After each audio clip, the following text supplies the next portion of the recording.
I'm back with some game recommendations that you can still play today, even though they're over 10 years old. While many of the games on this list have already proven themselves, I think some of them might still be a bit controversial. But hey, these are my picks, so without wasting any more time, let's get started.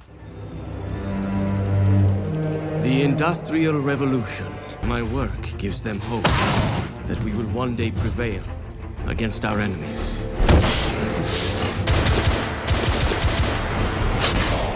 The Order, 1886. I want to start this list with a game that a lot of people might not have even heard of. When The Order 1886 came out in 2015, it was heavily criticized by both critics and players. Many people felt the game was too short and weak in terms of gameplay. But the real highlight of this game was its graphics. Developed for PlayStation 4, it was easily one of the best-looking games of its time. Ready at Dawn transformed 1886 London into a dark world filled with steampunk technology and half-human creatures. The Gothic architecture, foggy streets, and narrow alleys look so good that even today, it still looks better than many modern games. As for gameplay, it's a slower-paced third-person shooter. Still, the weapons feel great, and if you're looking for a cinematic experience, you should definitely give it a try. And if anyone stands against that tide, tonight we will become a revolution. Assassin's Creed Unity. Assassin's Creed Unity had one of the worst launches ever, kind of like Cyberpunk, but today it's honestly a masterpiece, which is why I had to include it on this list. Released in 2014, the game recreates revolutionary Paris in incredible detail. Ubisoft spent years rebuilding the city at a near 1:1 scale. The best thing about this game is its parkour system. It feels smoother than any other Assassin's Creed game, and climbing buildings or moving through interiors feels incredibly satisfying. It also introduced several improvements to stealth mechanics. The story might not be the strongest in the series, but this game absolutely deserves another chance. And most violent periods in the city's history. LAPD, could you stand clear of the body, please? LA Noire. If Paris didn't impress you, let's head over to Los Angeles. When LA Noire launched in 2011, it focused on one thing above all else: storytelling. As Cole Phelps, you step into 1940s Los Angeles, right in the middle of murder cases, corruption, and moral ambiguity. What makes this game special is how it forces you to pay attention. During interrogations, you need to carefully observe facial expressions, catch contradictions, and choose the right questions. If you make the wrong call, the case can go unsolved, and you have to live with that outcome. The motion scan technology was revolutionary for its time, capturing actors' facial expressions with incredible accuracy. Even today, some games still take inspiration from it. And honestly, being a detective in 1940s Los Angeles is just an amazing experience. Record, take your squad up this road. The rest of you move through this building behind me and secure the area.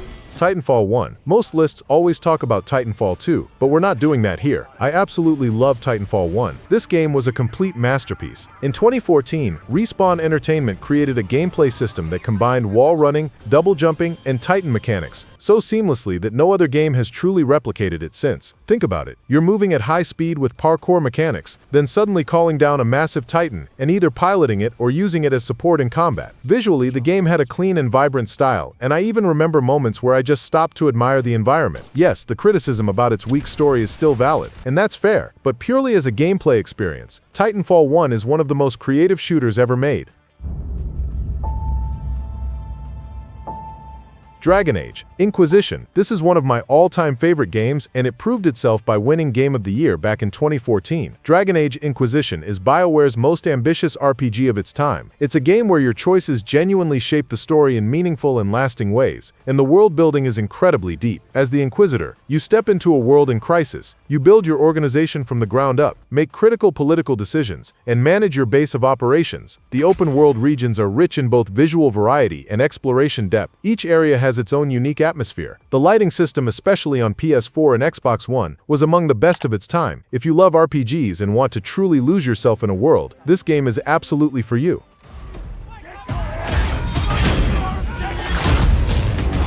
Battlefield 1. In my opinion, this is the best Battlefield game ever made, and even today it still looks incredible and still has a very active player base. One of the reasons for that is honestly the fact that the 3 Battlefield games that came after it didn't really live up to expectations, but regardless of that, it's still one of the best World War I games ever created. When it came out in 2016, I remember playing it for hours. The campaign might not be very long, but it does an amazing job of making you feel the realism of war. Powered by the Frostbite engine, the game delivers dynamic destruction and real-time real-time weather systems that bring the battlefield to life, whether you're fighting in the desert or in muddy swamps. Every single map feels unique and well-designed, and if you're still looking for a solid war game to play today, this one is absolutely still worth it. Battlefield fans, I'm waiting for you in the comments.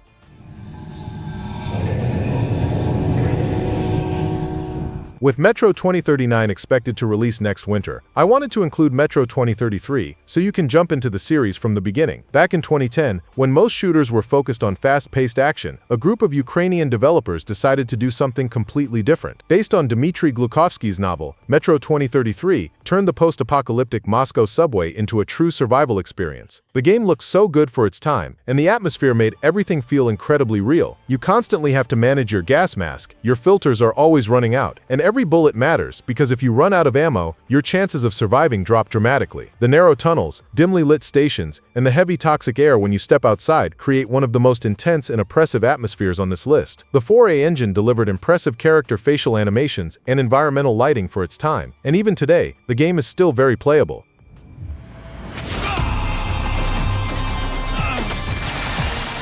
Quantum Break. In 2016, Remedy decided to create something different. Quantum Break was both a video game and a live-action TV series at the same time. They inserted live-action episodes between gameplay chapters, and this decision sparked a lot of debate. But when you focus purely on the gameplay, it actually delivers a very solid action experience. As Jack Joyce, you use time manipulation powers to control both combat and environmental puzzles. Freezing enemies, creating time bubbles, and combining these abilities with the environment leads to some really unique combat moments. As the first major showcase of the Northlight engine, the game was visually impressive. The fractured time sequences, combined with lighting and particle effects, created a stunning visual experience on screen. Remedy, as always, made a really good game, but unfortunately, not many people paid attention to it. You have any idea how embarrassing it is for me to keep arresting my own brother over and over again? Infamous Second Son. In my opinion, this is one of the most underrated games out there. It came out during the early years of the PS4, and a lot of people don't even realize how detailed Sucker Punch made Seattle back in 2014. Gameplay-wise, it's fantastic. You play as Delson Rowe, a character who can absorb and use different powers: smoke, neon, video, and concrete. Each power unlocks over time and completely changes your combat style. The neon traversal combined with Seattle's nightlife created a visual atmosphere that was almost unmatched at the time. And honestly, even today, the gameplay still feels great. I still go back and play it from time to time. If you've never played it before, you should definitely give it a shot.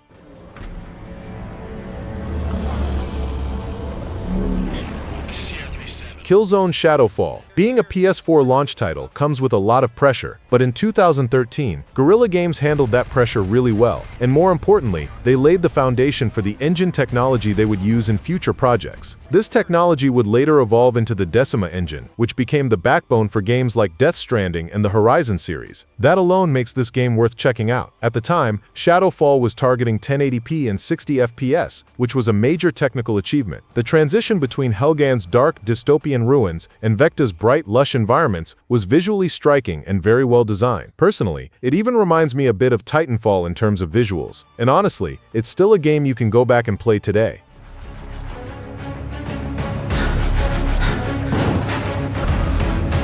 Dying Light. Right after Left 4 Dead, everyone was asking the same question: who's going to make the best zombie game next? Then in 2015, Dying Light showed up out of nowhere and instantly became everyone's favorite. It brought a completely different kind of open-world zombie experience. And once the parkour system kicked in, everything changed. Running across rooftops, grabbing onto ledges, jumping down onto enemies. This added a level of kinetic movement that felt nothing like anything the genre had done before. During the day, you feel pretty safe, but that doesn't last long. When night falls, you either find somewhere to hide, or you better be an expert at parkour. The Chrome Engine 5 was especially strong for its time when it came to environmental lighting and long-distance detail. Techland continued the series, but that first experience, where parkour and a zombie apocalypse blended so naturally, has never quite been replicated the same way again.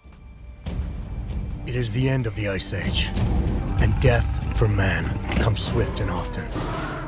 Cry Primal. In 2016, Ubisoft made a bold decision: take the Far Cry formula and strip away guns completely. And surprisingly, it worked really well. Set in the Stone Age land of Oros, you play as Takar, a warrior trying to survive in a world with no metal, no gunpowder, and no modern tactics. Everything you use feels primitive, but that's exactly what makes it unique. One of the most creative systems in the game is animal taming. The way it's implemented feels incredibly organic and consistent, and honestly, it's not something people expected at this level. Built on the foundation of Far Cry 4, the world still looks fantastic. Dense forests, glowing bioluminescent nights, and cave lighting effects all come together to create a visually impressive experience for its time. Even today, it's surprising how playable and good-looking this game still is. It might feel a bit slower if you're expecting the usual fast-paced Far Cry action, but you should definitely give it a shot.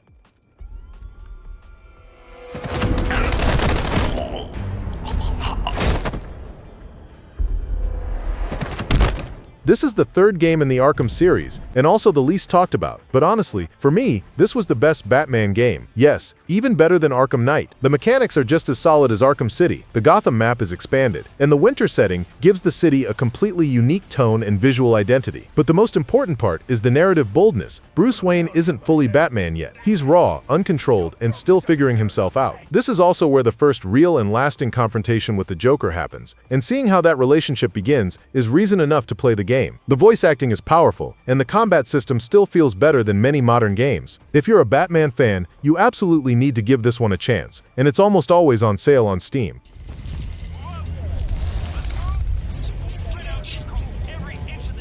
If you haven't experienced this game yet, I'm honestly going to say you're lucky. Very few games have ever portrayed a destroyed New York at this scale, and with this level of detail. Back in its time, the CryEngine 3 delivered visuals on PC that were basically unmatched. Surface reflections, dynamic lighting, and distant detail were all running together at an incredibly high level. The nanosuit is what makes the gameplay stand out. It combines stealth and armor modes, and when you mix those with environmental tools, every encounter can be approached in a completely different way. Sure, the story still gets criticized for lacking depth, and I agree with that. But in terms of visuals and gameplay feel, this game is genuinely incredible.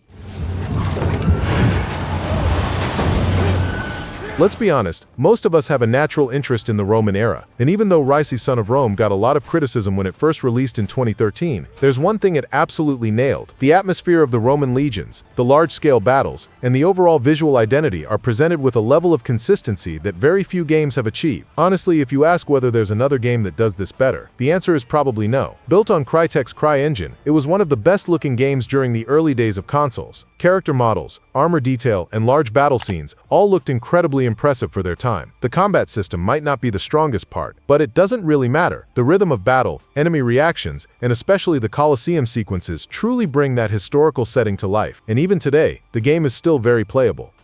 Mirage of the desert. Cup of death will be filled for thee. It's all in English.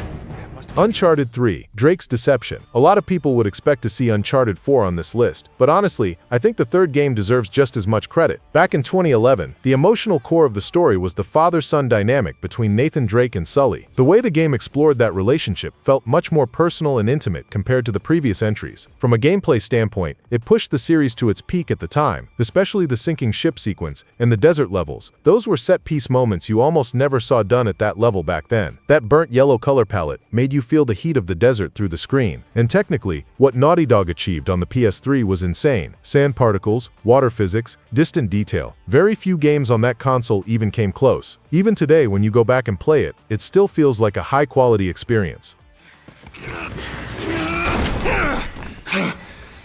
Did we lose him? Yeah. The Last of Us. Some games are good. The Last of Us is something beyond that. Joel and Ellie's journey across a post-apocalyptic America completely redefined what character writing could be in video games. A fungal infection collapses civilization, institutions fall apart, humanity breaks down, and what's left are people doing whatever it takes to survive. The balance between stealth and combat is one of the best in the genre. Resources are scarce, and every fight has real consequences. Naughty Dog pushed the PS3 to its absolute limits. Some transitions between gameplay and cutscenes were happening in real time, and you genuinely couldn't tell the difference. You can play the remake today, sure, but honestly, I'd still recommend experiencing the original version first. All right, let's take it easy here. Rise of the Tomb Raider. Tomb Raider has always been legendary, and in 2015, Crystal Dynamics expanded Lara Croft's origin story into something much more refined and complete. From the frozen Siberian wilderness to ancient ruins, Lara now hunts, crafts, and fully utilizes her environment. Out of the modern trilogy, this one feels the most natural in terms of gameplay, and it's actually my favorite Tomb Raider game. The crafting system here is easily the strongest in the series. Arrows, Molotovs, and different traps turn combat into something more strategic and thoughtful. Visually, the snow and ice environments are incredibly well done. Footprints form in real time and particles react dynamically to wind direction. The story might be a bit predictable, but honestly, the gameplay alone makes it more than worth playing.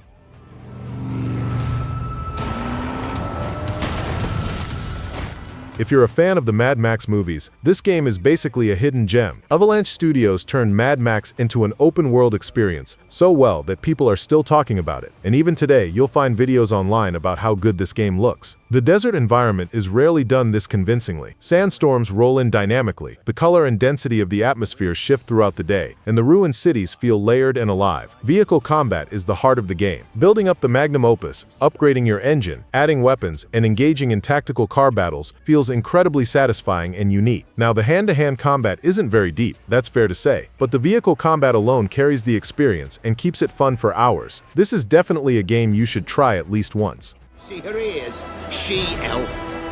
It's this very The Witcher 3 Wild Hunt. It's honestly crazy to think this game came out over 11 years ago, because it still looks better than many modern games. When CD Projekt Red released The Witcher 3 in 2015, it permanently raised the bar for storytelling, side quests, and open-world design. The political tension, the impact of war on people, and the way characters react, it all feels real in every single moment. And here's the best part, the side quests. They're actually the strongest part of the game. Some of them tell deeper and more emotional stories than the main quest itself. As someone who's put over 300 hours into this game, I can honestly say the side content is what makes it unforgettable. Red Engine 3 delivered a weather system and environmental detail that open-world games hadn't really achieved before at that time. And even today, if you start playing it, it will still pull you in and keep you hooked for hours. If you think I missed a game that absolutely deserved to be on this list, let me know down in the comments. I'll see you in the next video. And by the way, you might enjoy this one too.